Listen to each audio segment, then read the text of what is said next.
बाप और बेटी अरुल कुद्दस के नाम से आमीन। मसीह खुदावंद में आप सबकी सलामती हो। नाज़रीन, आज हमारा फख्र प्रोग्राम आवे मारिया कैथलिक टीवी पर मैं एक दफ़ा फिर आप सबको खुशामदीद कहता हूँ। और नाज़रीन, जैसा कि आप जानते हैं, हमारा फख्र प्रोग्राम एक ऐसा प्रोग्राम है जिसमें हम आपकी मुलाकात ऐसे सितारों से कराते हैं, ऐसी शख्सियात से कराते हैं जिन्होंने अपनी मेहनत और लगन से, अपनी पढ़ाई लिखाई के ज़रिया से, अपनी तालीम के ज़रिया से माशरे में एक अच्छा मकाम बनाया है। तो आज हम बिल्कुल एक ऐसी ही शख्सियत के साथ मौजूद हैं। ये नौजवान शख्स हैं और इन्होंने एमफिल किया है केमिस्ट्री में और ये गवर्नमेंट टीचर हैं, 15वें ग्रेड के टीचर हैं। और ये अपनी तालीम और तरबियत के ज़रिया से, अपनी मेहनत और लगन से वो इस मकाम पर पहुँचे हैं कि उन्होंने तालीम के साथ साथ अपनी जॉब के साथ साथ अपने एमफिल को मुकम्मल किया है।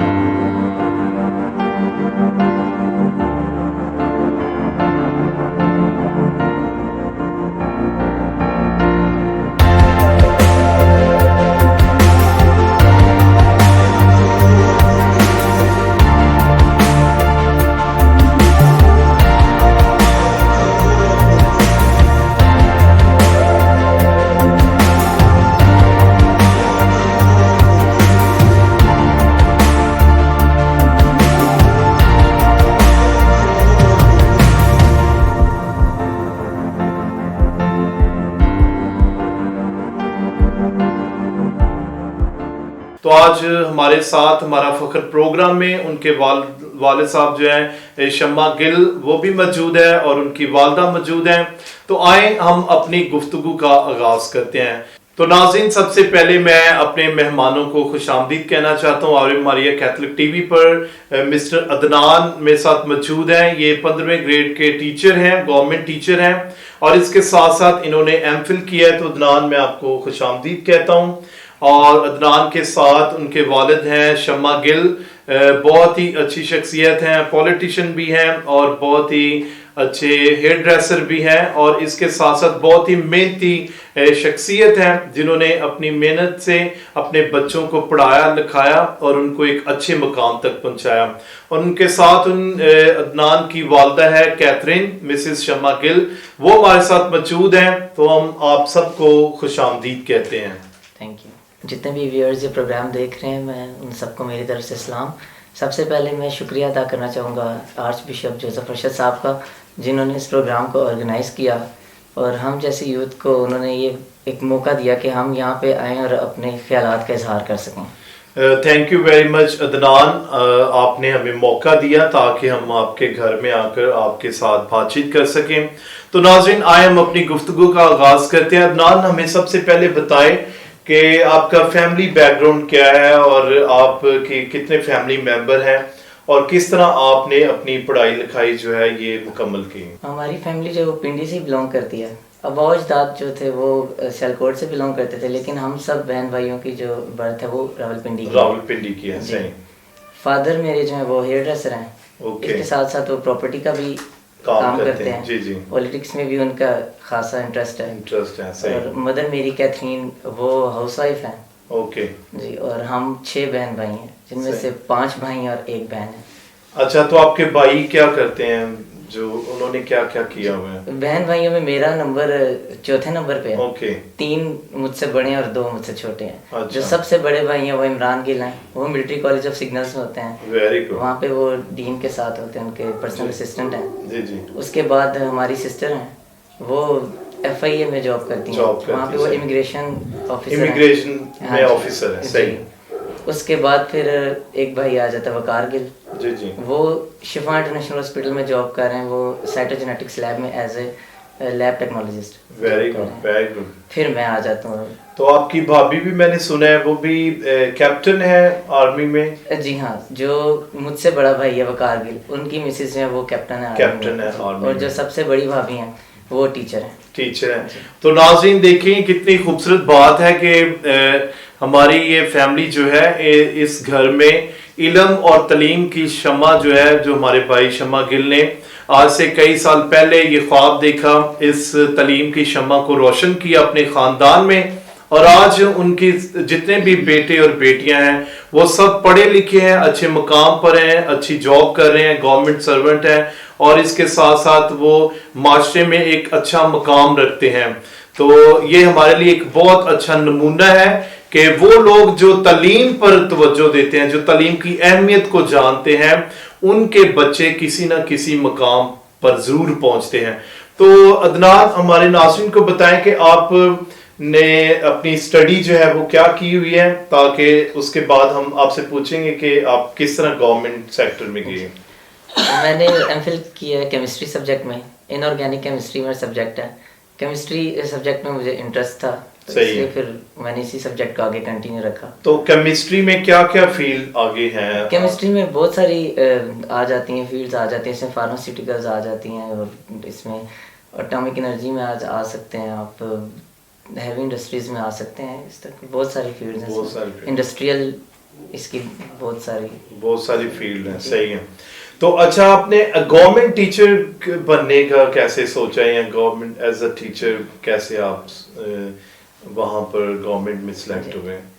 टीचिंग का शौक तो था शुरू से, अच्छा लगता था पढ़ाना।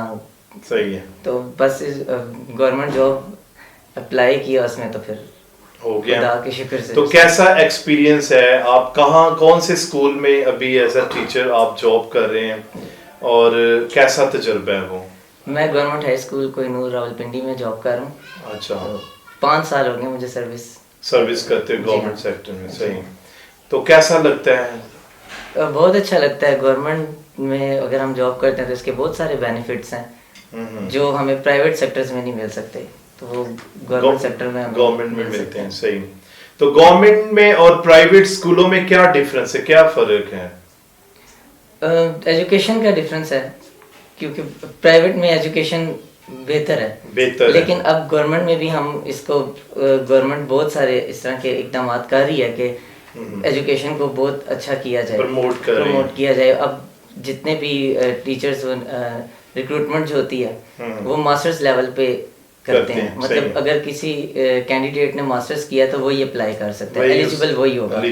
तो पहले ऐसा नहीं होता था, पहले तो बहुत सारी इम्प्रूवमेंट्स आई हैं गवर्नमेंट में। कम पढ़े लिखे टीचर होते थे, लेकिन वो गवर्नमेंट टीचर होते थे। जी हाँ, लेकिन अब बहुत सारी बेहतरी आ गई है। और इसके साथ साथ नाज़रीन, गवर्नमेंट सेक्टर में, गवर्नमेंट स्कूलों में सबसे खास बात ये भी है कि वहाँ पे फीस जो है वो माफ होती, कम होती है। बिल्कुल फ्री होता है। फ्री होता है। बच्चों को जो ना होने के बराबर अच्छा नहीं होता, उनको वो सबको बुक्स भी फ्री देते हैं, सब कुछ। और नाज़रीन देखिए, जो बच्चे सबसे अच्छी बात यह कि गवर्नमेंट स्कूलों में हाईली क्वालिफाइड टीचर होते हैं, पढ़े लिखे टीचर होते हैं, और पढ़ना बच्चे ने खुद होता है। तो टीचर वहां पर पढ़े लिखे होते हैं, फिर इसके साथ किताबें फ्री दी जाती हैं, स्कूल फी बहुत कम होती है। सिर्फ आपने गवर्नमेंट स्कूल में दाखिला लेना है, अपनी पढ़ाई को बेहतर करना है, और जो स्कूल से काम मिलता है उसको वक्त पर करना है। तो मेरा नहीं ख्याल कि आप जिंदगी में नाकाम होंगे।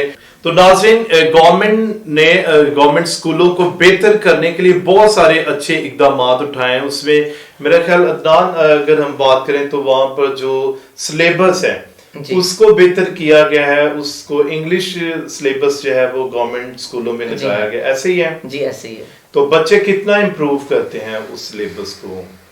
असल में गवर्नमेंट स्कूल्स में जो बच्चे एडमिशन लेते हैं, ज़्यादातर जो बच्चे होते हैं उनका ताल्लुक ऐसी फैमिली से होता है जो सुबह तो पढ़ने के लिए आते हैं, लेकिन जैसे ही वो घर जाते हैं तो अपने पेरेंट्स के साथ वो किसी ना किसी एक्टिविटी में इन्वॉल्व होते हैं। वो या तो किसी कारोबार में उनका हाथ बटा रहे होते हैं, या गांव में है तो खेतों में काम करते हैं, या और मुख्तलिफ चीजों में। हाँ जी, तो इस वजह से उनका स्टडी में जो है वो थोड़ा ध्यान कम होता है, रुझान उनका स्टडी की तरफ थोड़ा कम होता है। सही है। तो ये तस्वुर किया जाता है कि गवर्नमेंट स्कूल्स में पढ़ाई अच्छी नहीं। बिल्कुल, ये एक नई बात है, खास बात है कि गवर्नमेंट स्कूलों में सिलेबस भी अच्छा होता है, टीचर भी अच्छे होते हैं, माहौल भी तकरीबन काफी अच्छा होता है, लेकिन वजह क्या होती है कि जो बच्चे आते हैं वो पुअर बैकग्राउंड से होते हैं, मुख्तलिफ रिमोट एरिया से होते हैं, तो जो स्कूल में पढ़ाई होती है वो घर जाकर उसको उस तरह इम्प्लीमेंट नहीं करते, जिसकी वजह से वो रिजल्ट जो है वो नहीं आते। तो नान हम आपसे गुफ्तगू जारी रखेंगे। मैं शम्मा गिल आपसे बात करना चाहता हूँ, आपको कैसा लगता है कि जब अभी आपके बच्चे जो हैं वो हाईली क्वालिफाइड हैं और गवर्नमेंट सेक्टर में है, आपकी बहू कैप्टन है आर्मी में, आपका बेटा इसने एमफिल किया है, एक आर्मी में है, और इसके अलावा जो है टीचर हैं, आपको कैसा लगता है कि आज से 10-20 साल पहले अगर हम पीछे जाएं तो आपके घर में ये चीजें, ये पढ़ाई का ये तसव्वुर नहीं था, लेकिन इसका ख्वाब आपने पहले देखा, तो आज कैसा लगता है आपको?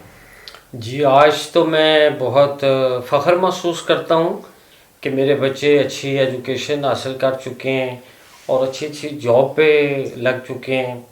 और चूँकि मेरी शुरू से ये ख्वाहिश थी कि मेरे बच्चे अच्छी तालीम हासिल करें और किसी भी गवर्नमेंट महकमे में जॉब करें, तो खुदा का फजल है, उसका शुक्र है कि आज बच्चे मेरे अच्छे अच्छे महकमों में हैं।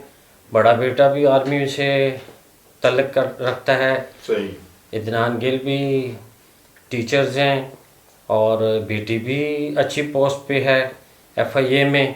सही। तो मुझे बहुत फ़ख्र है कि मेरे बच्चे अच्छी तालीम हासिल करके अच्छी जगह पे बैठे हुए हैं और जिसमें मेरी इज़्ज़त और वक़ार में इजाफा हुआ है। बिल्कुल नाज़रीन, एक वक्त होता है कि जब बच्चे वालिदैन से पहचाने जाते हैं कि ये अदनान शम्मा गिल का बेटा है, लेकिन अभी जब वो बच्चे बड़े हो जाते हैं, पढ़ लिख जाते हैं, अच्छी जॉब पर लग जाते हैं, अच्छे मुकाम पर पहुंच जाते हैं, तो फिर वालिदैन की पहचान उन बच्चों से होती है। जैसे कोई डॉक्टर है तो वो कहेगा कि ये डॉक्टर के जो वालिद हैं वो शम्मा गिल हैं, सही है। तो इस तरह हमारी पहचान जो है बच्चे, जैसे कलाम में भी लिखा है कि अच्छा दरख्त अच्छा फल देता है, या दरख्त जो है वो अपने फलों से पहचाना जाता है। तो ये बड़ी खूबसूरत बात है। तो हम अदनान की वालदा से भी बात करेंगे। आपको कैसा लगता था जब ये छोटे छोटे बच्चे होते थे और रोते थे, कोई दूध मांग रहा है, कोई रोटी मांग रहा है, और फिर इनको स्कूल भी भेज रहे हैं, तो कैसा आपका ये तजुर्बा रहा है? बस ज़्यादा कोशिश यही होती थी कि बच्चों को अच्छे से अच्छा क्या कहते हैं खाना वगैरह कर खिलाऊं, क्या कहते हैं, फिर इनकी मेहनत के साथ साथ मेरे हामद की ज़्यादा मेहनत है। सही। क्योंकि इन्होंने स्कूल लेके जाना, लेके आना, छोड़ना, फिर शाम के टाइम इनको ट्यूशन देनी खुद। अच्छा, वेरी गुड। बच्चों को ट्यूशन देते थे, तो यहाँ तक पहुँचाने में हम दोनों की मेहनत है। बहुत ज़बरदस्त। और ये देखें, खुदा ने आपकी सारी मेहनत का फल जो है इन बच्चों की कामयाबी की सूरत में जो है वो आपको दिया है। तो नाज़रीन, जो वालिदैन अपने बच्चों पर इन्वेस्ट करते हैं, उनकी तालीम और तरबियत पर इन्वेस्ट करते हैं, उनके अच्छे मुस्तकबिल के लिए मेहनत और लगन से काम करते हैं, वो जिंदगी में कभी भी नाकाम नहीं हो सकते। तो अदनान, आपने बहुत कम एज में एमफिल जो है वो की है, तो आपको कैसा लगता है जो आपके सीनियर टीचर हैं या जो वो क्या आपके बारे में कहते हैं, या आप अपनी क्लास में आपसे बड़े थे या जिन्होंने एमफिल किया, या क्या था? मास्टर जब किया था तब तो सब एज फेलोज ही थे, लेकिन जब एमफिल में एडमिशन लिया तो कुछ सीनियर भी थे। तो अच्छा लगा उनके साथ पढ़ के, कुछ सीखने को भी मिलता है अपने से बड़ों के साथ, जब हम कुछ शेयर करते हैं तो कुछ सीखने को मिलता है। तो ऐसा तो नहीं था आपके वालिद की उम्र के भी लोग एमफिल स्टूडेंट थे? एक थे। अच्छा, तो उनके साथ कैसा वो गुफ्तगू, कैसा एक्सपीरियंस था उनके साथ? एज ए सीनियर वो मतलब एज ए फ्रेंड जो है वो इंटरेक्शन ही था, लेकिन एज ए सीनियर उनसे हम वो ये तो नहीं कह रहे ये आज का बच्चा जो है मेरे बराबर आके एमफिल करे, ऐसा तो नहीं था? नहीं, ऐसा नहीं था। कमेंट किया? अच्छा। क्लासरूम में सब एज ए स्टूडेंट बैठते थे। सही है। लेकिन हम उनकी रिस्पेक्ट करते थे कि वो हमारे। तो एमफिल के लिए कितनी मेहनत करनी पड़ी आपको? कितने घंटे पढ़ते थे आप? मेहनत तो करनी पड़ती है काफ़ी, क्योंकि एमफिल में जो पहले 2 सेमेस्टर्स होते हैं उसमें हम कोर्स वर्क करते हैं, बाद में फिर रिसर्च वर्क होता है। तो रिसर्च में आपने क्या किया है? रिसर्च में तो मेटल आयंस के ऊपर मैंने स्टडी की थी। अच्छा जी, सही है। तो उसमें थोड़ा टाइम लगता है, उसमें मेहनत करनी पड़ती है, क्योंकि हमें घर आके भी फिर सर्च करने पड़ते हैं आर्टिकल्स, उसमें से जो पुराना काम जिन्होंने किया होता है उसको देखना होता है। तो एमफिल के बाद अभी क्या आपका पीएचडी का इरादा है, डॉक्टर बनने का इरादा है? जी बिल्कुल, फ्यूचर में पीएचडी। तो कब पीएचडी शुरू कर रहे हैं? खुदा ने चाहा तो बस नेक्स्ट ईयर से स्टार्ट करूंगा। नेक्स्ट ईयर से। नाज़रीन ये देखें, इरादे जिनके पुख्ता हो, नजर जिनकी खुदा पर हो, तलातम खेज मौजों से वो घबराया नहीं करते। तो अगर आप अपनी जिंदगी में इरादे मजबूत रखते हैं, अपने आप को, आपका इरादा पुख्ता है, जिंदगी में किसी टास्क तक पहुंचना है, किसी मुकाम तक पहुंचना है, तो फिर आपको मेहनत करनी पड़ेगी। अच्छा, तो दनान आप हमारे नाजरीन को, नौजवानों को क्या पैगाम देना चाहते हैं जो सिर्फ मैट्रिक तक जाते हैं, एफए तक जाते हैं और फिर बस वो समझते हैं कि बस अभी जिंदगी खत्म है या आगे कोई पढ़ाई लिखाई, कोई फ्यूचर नहीं है? आप क्या मैसेज देना चाहते हैं उन नौजवानों को? जितने भी यंगस्टर्स हैं मैं उनको यही मैसेज देना चाहता हूँ कि अब वो कंसेप्ट ख़त्म हो गया कि मैट्रिक कर लिया तो हमारी एजुकेशन कंप्लीट हो गया। जैसे जैसे वक्त गुजरता जा रहा है, कंपटीशन बहुत ज़्यादा टफ होता जा रहा है, क्योंकि हर पहले तो ऐसा नहीं होता था, लेकिन आजकल के दौर में हर पेरेंट्स की ये ख्वाहिश होती है कि हमारा बच्चा ज़्यादा से ज़्यादा पढ़े। वो अगर गरीब भी है तो वो अपने बच्चे को अच्छी एजुकेशन नहीं दिलवाएगा, तो इसलिए फिर कंपटीशन बहुत ज़्यादा टफ होता जा रहा है। और दूसरा, एक जो हमारे यंगस्टर्स हैं उनके माइंड में ये एक बात बैठी है कि गवर्नमेंट जॉब सिर्फ सिफारिश से मिलती है। तो मैं इस चीज़ को नहीं मानता, क्योंकि हमारे घर में हम 3 बहन भाई जो हम गवर्नमेंट सेक्टर से ताल्लुक़ रखते हैं, तो हम तीनों की जो खुदा के फजल से जो जॉब हुई है वो विदाउट किसी भी कोई सिफारिश नहीं है, बल्कि मेरिट पर की है, मेरिट पे की है। और जबरदस्त जॉब मिले। और ना जी। तो जब बच्चे ये सोचते हैं कि हम जब तक सिफारिश नहीं होगी जॉब नहीं मिलेगी, तो वो फिर उनको कुछ नहीं मिलता। बिल्कुल।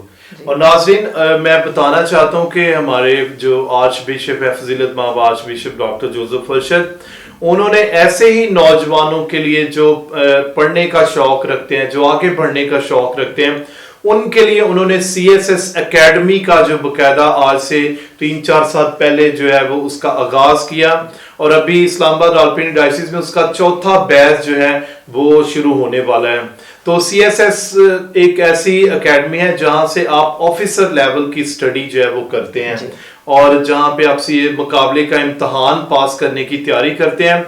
और उनका ख्वाब है कि हमारी कलीसिया पढ़ी लिखी हो, हुनरमंद हो, और सबसे बढ़कर गवर्नमेंट सेक्टर में ऑफिसर हो, ताकि वो मुल्क और कौम का नाम जो है वो उसका सर फख्र से बुलंद करें।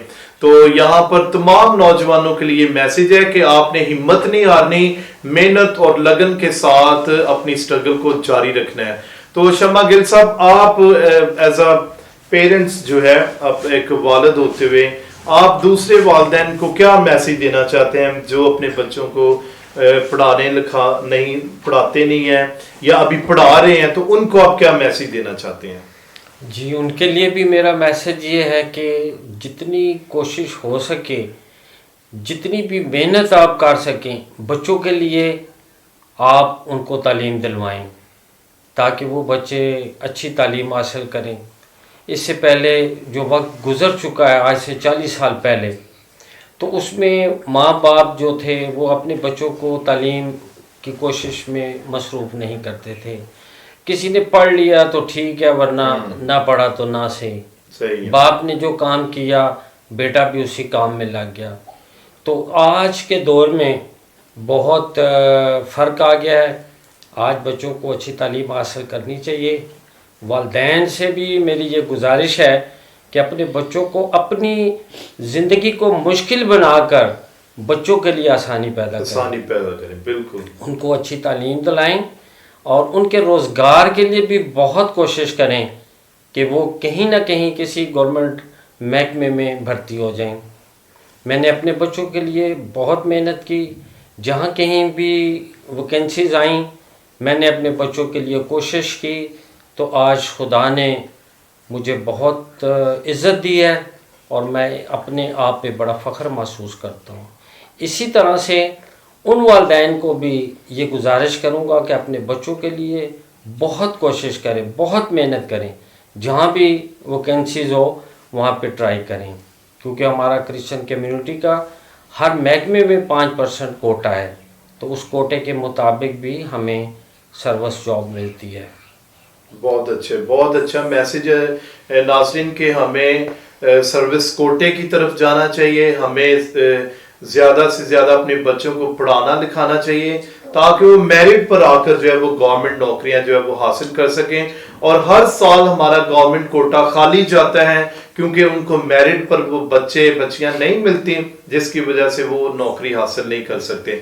तो आप क्या मैसेज देना चाहते हैं, माओ को क्या मैसेज देना चाहते हैं? मैं तो यही माओ को मैसेज देती हूँ कि अपने बच्चों को अच्छे अच्छे तालीम दिलाएं और बच्चों को एजुकेशन की तरफ भेजें, और क्या कहते हैं बच्चों की अच्छी परवरिश करें कि वो आपका नाम रोशन कर सकें। Thank you. तो इसके साथ ही नाजरीन, आज हमारा फख्र प्रोग्राम में मैं तमाम मेहमानों का शुक्रिया अदा करना चाहता हूँ, खासतौर पर अदनान का, जिसने बड़ी मेहनत और लगन के साथ अपने वालिदैन की ख्वाहिशात को मद्देनज़र रखते हुए एमफिल मुकम्मल किया है। गवर्नमेंट टीचर हैं, 15वें स्केल पर हैं और खुदा करे इनको 17वां 16वां 18वां 19वां स्केल मिले और आगे ये बढ़ते चले जाएं। और भाई शम्मा गिल के लिए, इनकी मिसेस के लिए, कि जिन्होंने एक अच्छा नमूना हमारे माशरे में, हमारी सोसाइटी में, हमारी कलीसिया में छोड़ा है कि जब आप वालिदैन मेहनत मशक्क़त के साथ अपने बच्चों की परवरिश करते हैं तो वो ज़रूर एक ना एक दिन कामयाब होते हैं। तो आप सबसे भी गुजारिश है कि आप हमारा फख्र प्रोग्राम को ज़्यादा से ज़्यादा शेयर करें, इस प्रोग्राम को, इसको लाइक करें, दूसरों तक पहुँचाएँ ताकि एजुकेशन जो तालीम है हमारे मसीहों में वो आम हो सके और उनको ऐसे मॉडल जो है वो मिल सके। और ये हमारे लिए फ़ख्र की बात है, ये हमारे लिए खुशी की बात है कि हमारी नौजवान नस्ल जो है वो ज़िंदगी में आगे बढ़ रही है। तो अपनी स्ट्रगल को जारी रखें, तालीम को जारी रखें और खुदा एक ना एक दिन ज़रूर आपको कामयाब करेगा। आप सबका बहुत बहुत शुक्रिया। God bless you.